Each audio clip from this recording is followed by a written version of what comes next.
The deadbolt slammed home at exactly 11:03 p.m. That was the only gift my stepmother, Leslie, gave me for my 18th birthday. Inside the warm foyer, my father, Scott, watched through the frosted glass, then turned his back. He didn't look sad. He looked relieved. I stood on the porch as the Minneapolis wind chill hit 30 below zero. I had a backpack, $152, and nowhere to go. I started walking toward the abandoned garden shed 3 blocks away, my usual hiding spot. That's when a hand grabbed my wrist from the shadows. It was Miss Agatha, the homeless woman who lived on the corner. Her grip was iron tight. She didn't ask for money. She leaned in, eyes wide with terror, and whispered, "Do not sleep in that shed tonight, child. Get a hotel room. If you go back there, you won't wake up." Drop a comment and let me know where you're listening from and what time it is for you right now. I'd love to know who's part of our community. The wind didn't howl, it screamed. 30 degrees below zero isn't just cold, it's a physical assault. It strips the air from your lungs and turns your eyelashes into needles. I didn't run. Running implies panic, and panic burns energy I couldn't afford to waste. I walked 1 foot in front of the other, boots crunching against the packed ice, heading toward the neon flicker of the Starlight Motel Miss Agatha had pointed out. I didn't look back at the house. There was no point. The warmth behind those windows wasn't mine anymore. It belonged to Leslie, my stepmother, and Tanner, the stepbrother who had smiled as the door clicked shut. The motel lobby smelled like stale smoke and desperation. The clerk didn't look up from his phone when I slid $40 across the counter. He didn't ask for ID. He didn't ask why an 18-year-old girl was checking in alone at midnight with nothing but a backpack. He just slid a key across the form. It was a transaction, pure and simple. Room 12 was freezing. I cranked the heater until it rattled and groaned, smelling of burning dust. I sat on the edge of the mattress, still in my coat, watching my breath plume in the air. This was the moment where I was supposed to break. This was the moment the tears were supposed to come hot and fast, mourning the family I had just lost. But my eyes were dry. I stared at the peeling wallpaper and thought about my father. Scott, the man who had taught me to ride a bike, the man who used to sneak me extra dessert before Leslie moved in. For years, I had told myself he was a victim, too, that he was just weak, bullied into submission by a wife who demanded absolute control. I had told myself that deep down he was still on my side, just waiting for the right moment to stand up. Tonight, I realized that was a lie. He hadn't been bullied into silence, he had been conditioned into it. It's a trap, really, the slow, insidious normalization of cruelty. It doesn't happen overnight. It starts with small concessions. Don't argue with her, Sydney. It just makes it worse. Just apologize. Sydney, keep the peace. He had traded pieces of my dignity for his own comfort, day after day, year after year. By the time tonight happened, there was nothing left of him to fight back. He wasn't a hostage in that house. He was a volunteer. He watched his only daughter get evicted into a blizzard, and he calculated the cost of intervening. He decided the price of Leslie's rage was too high. He didn't turn his back on me because he was ashamed. He turned his back because the transaction was complete. He had chosen his peace over my survival. I took a deep breath, the air finally warming enough to not sting my throat. I unzipped my coat. I didn't hate him. Hate is a passionate emotion, and I didn't have the energy for passion. I felt clarity. The father I loved was gone, replaced by a man who was simply a liability. I checked the lock on the door one more time. I wedged a chair under the handle. I wasn't a daughter anymore. I was a problem they had tried to dispose of. And tomorrow, I was going to find out exactly why, Miss Agatha. Agatha had looked so terrified. I closed my eyes, not to sleep, but to wait. The sun wasn't even fully up when I met Agatha the next morning. The wind had died down, leaving the city frozen under a layer of diamond-hard ice. Agatha was waiting at a 24-hour diner, nursing a cup of black coffee she'd probably been making last for 3 hours. She didn't look like a crazy homeless lady. She looked sharp. Her eyes were clear, her posture straight, despite the layers of worn coats. She slid a tablet across the table.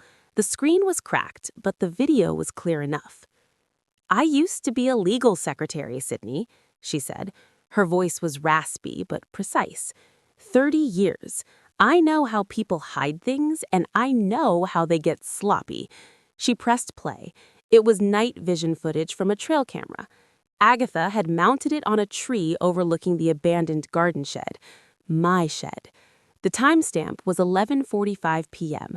Last night, 45 minutes after I'd been kicked out, a figure walked into the frame. Tanner, my stepbrother. He wasn't looking for me. He was carrying a shovel. I watched, my stomach turning to lead, as he started piling snow against the shed door. He wasn't clearing a path. He was packing it thick, heavy, wet snow, layer after layer, banking it up against the only exit until it became a solid wall of ice. He worked methodically. He checked the windows, already boarded up from the outside. Then he stopped. He looked at the shed, where he thought I was sleeping, and he laughed. It wasn't a nervous laugh. It was the sound of someone who had solved a problem. He pulled out his phone, typed a quick text, and walked away. The video ended. I stared at the black screen. If I had been in there, if I had fallen asleep, the temperature would have dropped to 30 below. With the door barricaded, the airflow would have been cut off. The cold would have seeped in. I wouldn't have woken up. "That wasn't an eviction," Agatha said softly. "That was a tomb." I looked up at her. The anger that had been a cold knot in my chest suddenly expanded, filling my lungs, my throat, my eyes. It wasn't sadness anymore. It was rage, pure, crystalline rage. "Why?" I whispered. "Why would he do that? I was already gone." "Because you turning 18 means the trust fund unlocks, and if you're not there to sign for it, who gets it?" "My father." It hit me then. The eviction wasn't punishment. It was a setup. They needed me gone, but they couldn't just let me leave. If I left, I could come back. I could claim the money. They needed me erased. I looked at the tablet again. That wasn't just a prank. That was attempted murder. I didn't cry. My reaction wasn't fear. It was a cold, calcified realization. I reached out and took the tablet. The fear was gone, replaced by something much more dangerous. "We're going to the police," I said, "and then I'm going to the bank." Agatha smiled, a thin, wolfish expression. "Good girl. Let's go bury them." Agatha drove her battered station wagon to the 4th precinct. It smelled like old upholstery and determination. I sat in the passenger seat, the tablet clutched in my lap like a weapon. The police station was exactly how you'd imagine it. Fluorescent lights humming overhead, the smell of stale coffee and industrial cleaner hanging in the air. Detective Miller was a tired-looking man with salt and pepper hair and a permanent frown. He watched the video without blinking. When it finished, he leaned back in his chair, rubbing his jaw. "Attempted manslaughter," he muttered. "Reckless endangerment at the very least. We'll pick him up." I should have felt relieved. I should have felt safe. Instead, a knot of anxiety tightened in my stomach. "And my stepmother?" I asked. "Leslie." Miller shook his head. "The video shows the boy. We can question him about her involvement, but right now the warrant is for Tanner." They arrested Tanner an hour later. I thought that would be the end of it. I thought Leslie would realize she'd lost. But I underestimated the sheer desperation of a woman watching her future slip away. My burner phone buzzed, 2 hours after the arrest. A text from an unknown number. "Come home and sign the papers, Sydney, or the cold won't be the only thing that hurts you." I bailed him out. He's angry. The message was chilling in its simplicity. She had used the family funds, my trust funds technically, to bail out the person who tried to kill me. She wasn't retreating, she was escalating. "Why is she doing this?" I asked Agatha, showing her the phone. "She knows the police are involved. She knows there's evidence." Agatha studied the text, her expression grim. "It's called an extinction burst, Sydney. In psychology, it's what happens when a behavior that used to be reinforced suddenly stops working. When a toddler screams louder because you stop giving them candy. When a manipulator realizes their control is gone." She looked at me, her eyes serious. "Leslie has controlled your father, your life, and the money for years. Now, the deadline is 48 hours away. If you don't sign those papers over to her, she loses everything. She's not thinking rationally anymore. She's a cornered animal, and cornered animals attack." My phone buzzed again, an email notification. Account frozen. Then another, access denied. Leslie was systematically locking me out of every student account, every small safety net I had left. She was trying to starve me out.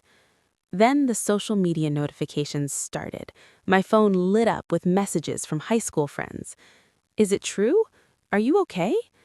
I opened Facebook. There was a long, rambling post from Leslie, tagged with my name. "Please help us find our daughter, Sydney. She's had a mental break. Drugs are involved. We're so worried. If you see her, do not approach. Call us immediately." It was a masterclass in manipulation. She was painting me as unstable, dangerous, an addict. She was discrediting me before I could even speak. My father called. I stared at the screen, his name flashing like a warning. I let it go to voicemail. I listened to it later, his voice thick with what sounded like tears, but felt like guilt. "Sydney, please, you're tearing this family apart. Just come home. We can fix this. It's all a misunderstanding. Tanner didn't mean it." A misunderstanding. Attempted murder was a misunderstanding. I looked at Agatha. "She's trying to bury me," I said. "She's trying to make sure no one believes me." Agatha smiled, but there was no warmth in it. "Let her try. She's fighting a war with rumors. We're going to fight with ink." She reached into her bag and pulled out a fresh notepad. "Get some sleep, Sydney. Tomorrow we go to the bank and we don't wear hoodies. We dress for war." The next morning, I woke up with a plan. No more hiding, no more hoodies. I dug through my backpack and pulled out the only formal outfit I owned, a black blazer I'd bought for a school debate, and a white blouse. It wasn't designer, but it was clean.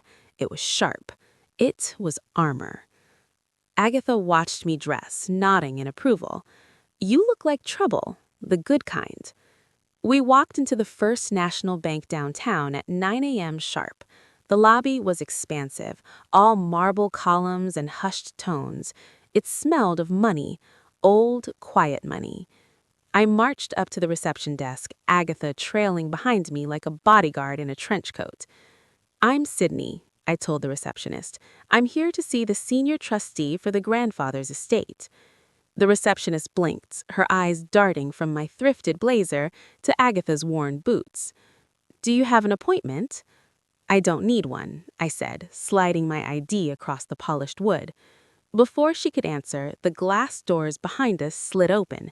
Leslie strode in, flanked by my father and a man in a cheap suit who looked like a lawyer. "Sydney!" Leslie's voice cut through the quiet lobby. She looked immaculate as always, but her eyes were frantic. "Thank God we found you! We've been so worried!" She rushed towards me, arms open, playing the concerned mother perfectly. My father hung back, looking at the floor. "Stop," I said. I didn't shout. I didn't step back. I just held up a hand. Leslie froze. "Honey, please, let's go home." "You're not well. We can talk about the trusts later." "There's nothing to talk about," I said. I turned back to the receptionist. "Call the trustee, now." The lawyer stepped forward. "Miss, I represent your parents. They have medical power of attorney. You're not in a state to make financial decisions." "She's perfectly lucid," Agatha interjected, her voice sharp as a razor. "And unless you have a court order declaring her incompetent, she has every right to be here. Now step back before I call security and have you removed for harassment." The lawyer blinked, surprised by the homeless woman quoting legal procedure. The elevator doors pinged open. An older man in a gray suit stepped out. He looked from me to Leslie, then at the ID on the desk. "Miss Sydney?" he asked. "That's me," I said. "I'm Mr. Henderson, the senior trustee. I've been expecting you." Leslie lunged forward. "You can't let her sign anything. She's unstable." Mr. Henderson stopped. He looked at Leslie with cold, professional disdain. "Mrs. Leslie, the terms of the trust are explicit. The beneficiary turns 18 and signs, unless you have a court order." Leslie faltered. She didn't. She had nothing but bluffs and threats. "I didn't think so," Henderson said. He ushered Agatha and me into the elevator. As the doors closed, I saw Leslie's mask slip. The concern vanished, replaced by pure, naked panic. She knew. She knew it was over. In the office upstairs, Henderson laid out the documents. It was a mountain of paperwork. I signed page after page, my hand steady. Sydney, Sydney, Sydney. With every signature, I felt a weight lifting off my chest.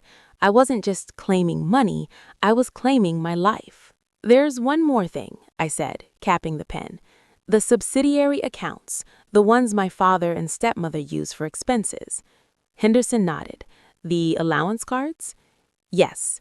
"Cancel them," I said. "Freeze everything. The house, the cars, the credit lines. All of it." Henderson typed a few commands into his computer. "Done.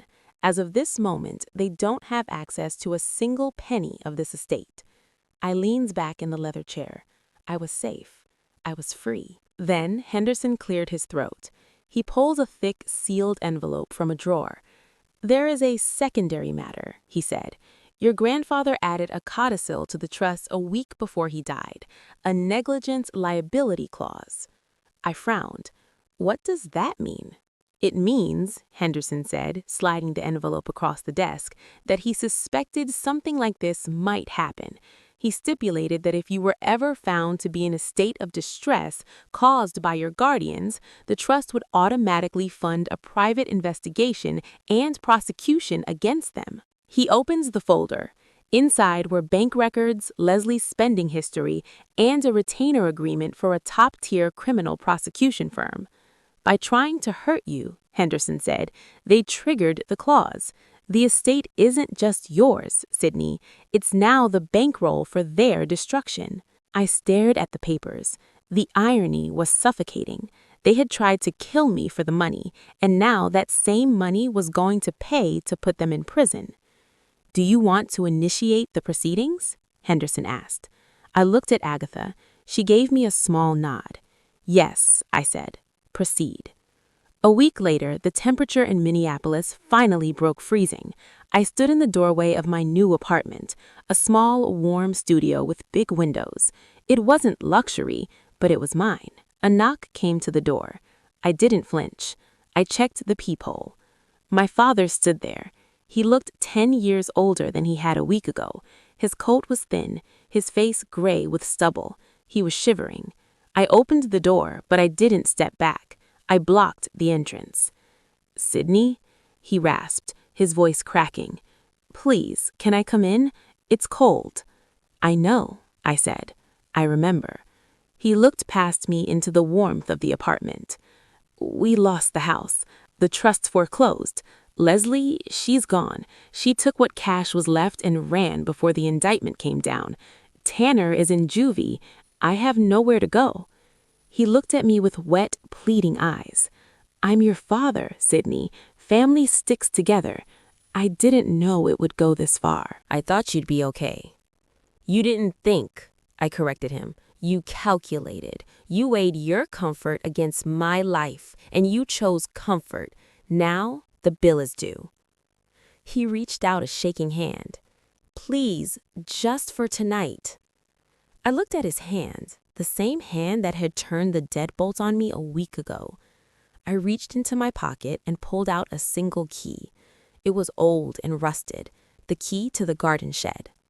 He stared at the key, his face crumbling. You watched me freeze for 18 years, Dad, I said, my voice steady and cold. Now you can watch yourself.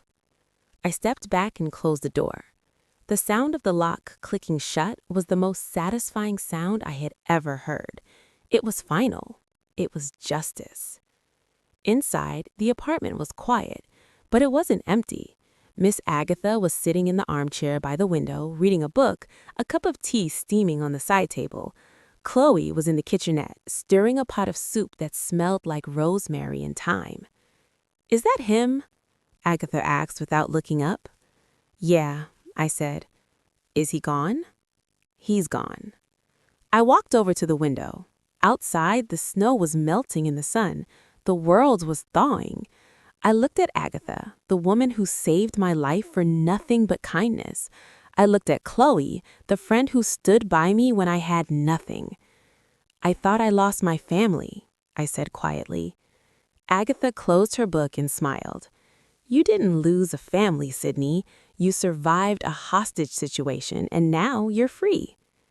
I sat down on the rug, the sunlight warming my face. For the first time in 18 years, I wasn't cold. I was home. If you've ever had to choose your own peace over a toxic family member, leave a heart in the comments. Share this story with someone who needs to know they aren't alone.